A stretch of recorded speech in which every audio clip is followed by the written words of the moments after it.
Salut, j'espère que tu as la forme athlétique. Alors aujourd'hui, je vais te donner 5 conseils, 5 stratégies pour perdre le gras autour de ton ventre, mais surtout en bas de ton ventre. Alors c'est une question qu'on me pose énormément, c'est pour ça que j'ai décidé de faire cette vidéo. Et aujourd'hui, si tu regardes cette vidéo, c'est sûrement parce que tu as déjà fait des efforts au niveau de ton alimentation, également au niveau de tes entraînements, mais au final, tu as toujours cette bouée disgracieuse stockée autour de ton ventre. Et je comprends aujourd'hui que ça te complexe. Pourtant, tu as essayé de faire même des exercices un peu ciblés, uniquement des exercices d'abdos, mais toujours pareil, hein, aucun résultat. Et aujourd'hui, la graisse qui s'est accumulée au fil des années autour de ton ventre, c'est ce qu'on appelle la graisse résistante. C'est-à-dire que c'est la graisse qui sera la plus difficile à faire partir. Et si tu n'as pas les bonnes méthodes pour arriver à diminuer ton pourcentage de masse grasse et le gras autour de ton ventre, surtout au bas de ton ventre, si tu n'as pas les bonnes méthodes, tu vas droit à la catastrophe. Il y a, on va dire, des choses à implémenter qui sont plus importantes que d'autres. Et c'est pourquoi j'ai décidé de se faire cette vidéo. Et tu verras 5 étapes que tu vas pouvoir appliquer à la fin de cette vidéo. Et tu pourras également me donner des nouvelles. Tu verras que c'est extrêmement efficace. Donc reste avec moi. Donc si tu regardes cette vidéo, c'est que tu fais sûrement partie des personnes qui ont soit du gras installé autour du ventre, c'est-à-dire qu'on ne voit même pas un carreau de chocolat, ou tu fais peut-être partie des personnes qui ont progressé et qui arrivent à voir, on va dire, à apercevoir les 2 premiers abdos, ceux du haut. Et généralement, tu te dis pourquoi les efforts que j'ai faits, ça a marché pour le haut des abdos et pourquoi ça ne marche pas pour le bas des abdos. Je ne comprends pas. Alors, écoute bien. Le problème aujourd'hui, si tu n'arrives pas à avoir l'ensemble de tes abdos, c'est dû à 2 choses. La première, tu t'en douteras, c'est ton alimentation. Aujourd'hui, je reçois encore des messages de personnes qui me disent Kevin, je ne comprends pas, je mange sainement. Alors les amis, quand on parle de manger sainement, est-ce que ça veut dire que l'alimentation est ajustée à son profil? Non, ça n'a rien à voir. Parce qu'on peut manger sainement, sans que son alimentation soit équilibrée et sans que son alimentation soit calibrée à son profil et à son objectif. Vous voyez, on va dire qu'il y a des étapes à mettre en place. Donc manger sainement, c'est très bien. Ça veut dire que vous vous êtes débarrassé peut-être de tous les produits industriels. Vous ne mangez plus de gâteaux, que vous ne mangez plus de charcuterie, vous mangez plus sainement. C'est déjà une très bonne étape. Mais ça ne suffit pas. Le deuxième problème que vous pouvez rencontrer, c'est par rapport à la génétique. Très peu de personnes en parlent, mais c'est pour moi super important. La génétique au niveau de votre sangle abdominale. Si aujourd'hui vous avez uniquement les 2 abdos du haut visibles, c'est déjà parce que vous avez trop de pourcentage de masse grasse encore. Vous devez diminuer votre pourcentage de masse grasse, donc continuer à faire ce que vous faites au niveau de votre alimentation et surtout appliquer les 5 étapes, je vais vous dire dans un instant. Mais c'est aussi à la génétique de votre sangle abdominale. Je vous donne un exemple concret. Moi, par exemple, je suis bien placé pour en parler. Sur ces photos-là, par exemple, cette photo-là que vous voyez ici, qu'est-ce que vous pouvez voir? Est-ce que vous voyez mes 4 gros abdos? Ok, ça c'est très bien, vous ne pouvez pas les rater, je pense. Mais est-ce que vous voyez mes six-packs?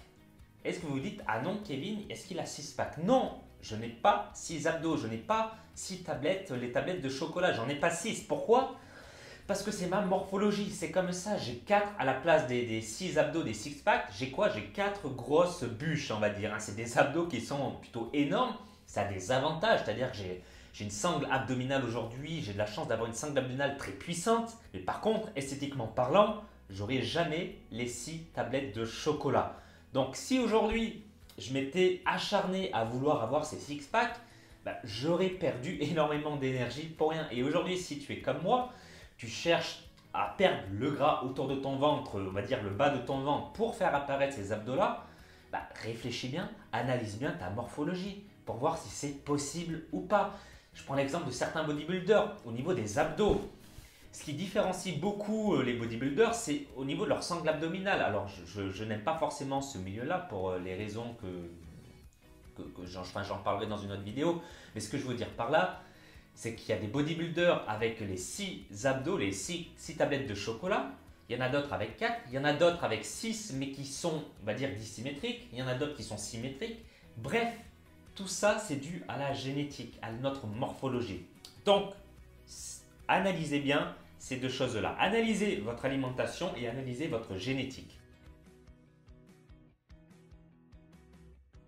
Maintenant, passons aux 5 étapes et je vais vous les donner dans l'ordre. La première étape, c'est de faire un rééquilibrage alimentaire. Voilà, l'alimentation, c'est le plus important. Je t'en parle dans chacune de mes vidéos. Bon, je dois commencer sûrement à te saouler, mais si je fais ça, ce n'est pas pour rien. C'est parce que c'est essentiel. C'est ton alimentation le plus important. Donc, quand je dis rééquilibrage alimentaire, ça veut dire aussi manger sainement, mais ça va un peu plus loin. C'est-à-dire que tu dois mettre au sein de tes repas, au sein de tes assiettes, l'ensemble des macronutriments. Donc macronutriments, c'est quoi? Ce sont les protéines, les lipides et les glucides.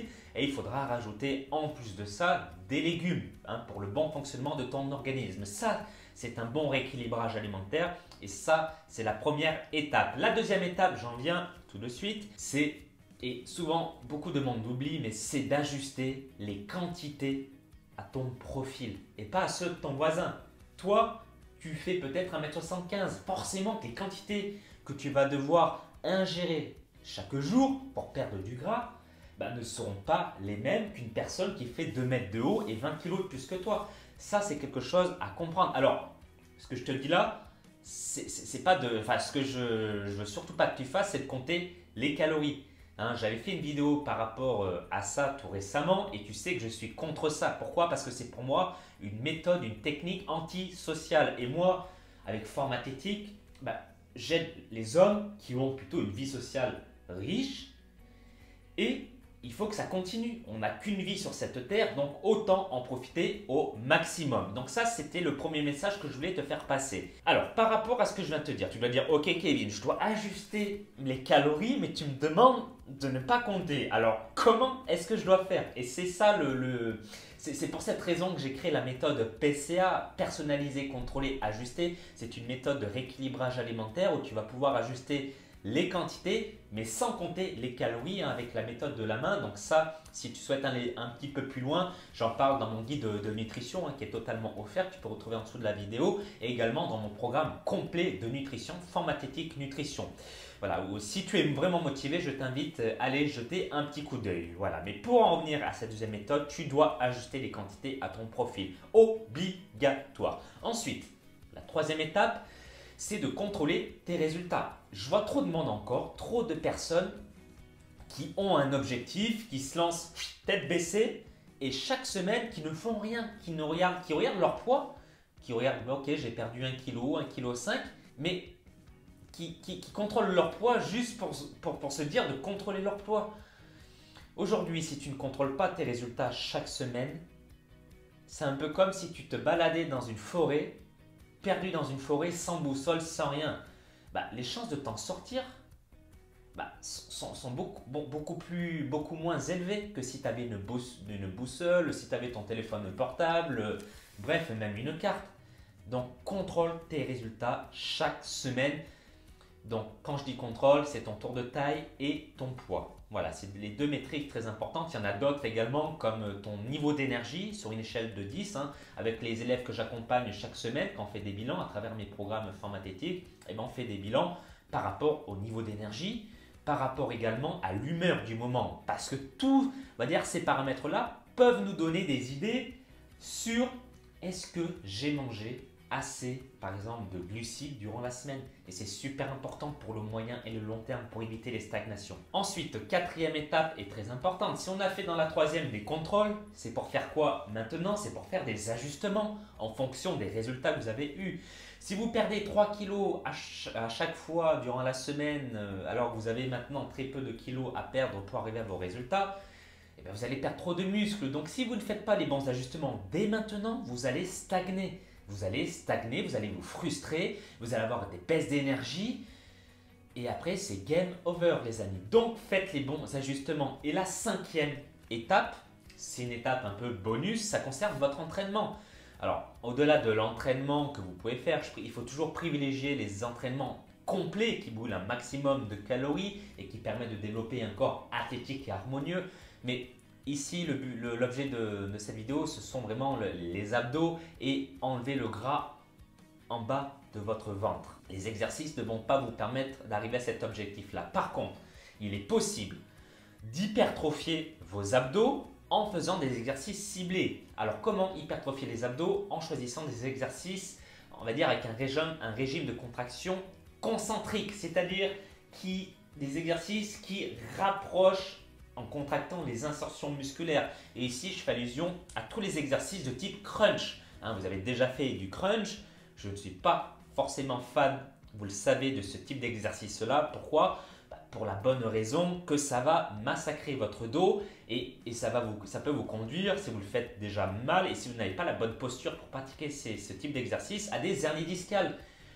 Et le bas de votre dos, malheureusement, votre dos, ce n'est malheureusement pas comme Carglass qui remplace et répare à volonté. Une fois que votre dos est bousillé, c'est pour la vie les amis, donc pensez-y. Bref, si aujourd'hui vous avez un manque de volume au niveau de vos abdos, il est intéressant de pouvoir les hypertrophier en faisant deux types d'exercices. Des exercices de type crunch que vous pouvez voir n'importe où sur le web, vous n'aurez pas de mal à trouver. Et également le crunch inversé pour solliciter plus le bas de vos abdos. Alors le crunch en général travaille toute votre sangle abdominale, mais comme vous le faites, vous le sentez bien que ça brûle plus au niveau du haut des abdos si vous avez l'habitude de les travailler. Donc, changer l'angle d'attaque, c'est ça qu'on parle, c'est l'angle d'attaque en faisant du crunch inversé. Et j'ai fait une vidéo par rapport à cet exercice qui est, disons-le, assez technique. Et bien, ça va vous permettre d'avoir deux angles d'attaque différents, ce qui va vous permettre d'augmenter l'efficacité de ces exercices-là pour hypertrophier votre sangle abdominale. Voilà, donc applique bien les 5 étapes que je viens de te donner. Si tu as des questions, n'hésite pas, je suis disponible pour toi. Et mets un petit pouce bleu si tu as aimé cette vidéo et partage-la autour de toi pour les personnes qui peuvent être potentiellement intéressées.